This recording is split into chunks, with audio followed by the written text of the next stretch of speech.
Hello, everyone. This is one of my favorite movies. It's Charlie Chaplin's The Great Dictator from 1940, and this is one of my favorite speeches of all time. It's actually an impersonation of Hitler by Charlie Chaplin, and it's one of the most powerful anti-fascist speeches ever made.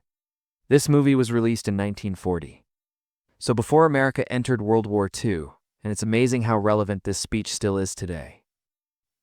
When I posted a clip of this on social media a few years ago, it went kind of viral.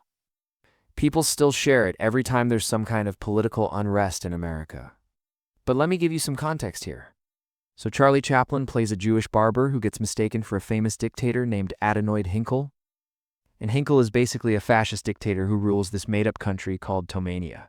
He's a cruel and ruthless dictator who wants to start a war with another made-up country called Ausland, which is basically a stand-in for Russia. So at the beginning of the movie, Tomania is on the verge of declaring war on Ausland, but they're having a big rally in the town square to kind of drum up support for the war, and that's when the Jewish barber shows up. He has no idea what's going on, just shows up to get a haircut. But because he looks so much like Adenoid Hinkle, they end up putting him on stage. And so the entire country thinks that this Jewish barber is actually Adenoid Hinkle. And then when the barber finds out what's going on, he's horrified. So he decides to take advantage of the situation. He gives this speech that I'm about to read to you, which is one of the greatest anti-fascist speeches ever written. Let me set the scene a little bit more. So he's up on this balcony. There's a giant crowd of people below him. They're all chanting war, war, war, and he's trying to calm them down. He takes off his hat. He's wiping the sweat off his brow. I think this is the first time in the movie that he actually speaks German. So let's begin. My friends, I hear you. You want peace? You're tired of war. I know you. You are good men. You've been lied to.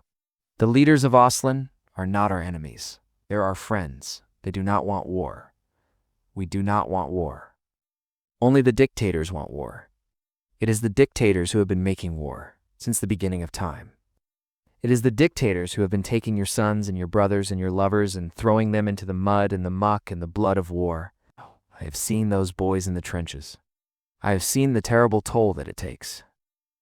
I, too, have lost something in the last war. A part of my soul went out into that bleak and empty sea and drowned. It is no life for any man.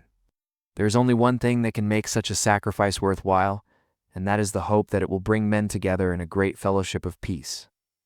But what do we see? That the dictators would have you blind with patriotic fervor, while they seek only to fasten their chains upon you. Chains of hatred and fear? My friends, we will not have war. Not while men fight for king and country. Not while the cause of peace is left to those who seek only to perpetuate human bondage. Not while the dignity of man is held captive by the greed of tyrants. I say no more. To war, peace. We want the right to live, to laugh, to love, to hope, to dream, and to look ahead with confidence to the future. This is what we come to you for. This is what we have believed all these years. It's what we shall continue to believe until the dictators are swept from the face of the earth. Yeah, powerful stuff. What's your favorite Charlie Chaplin movie? Let me know in the comments below. Also be sure to check out my podcast. Thanks for watching.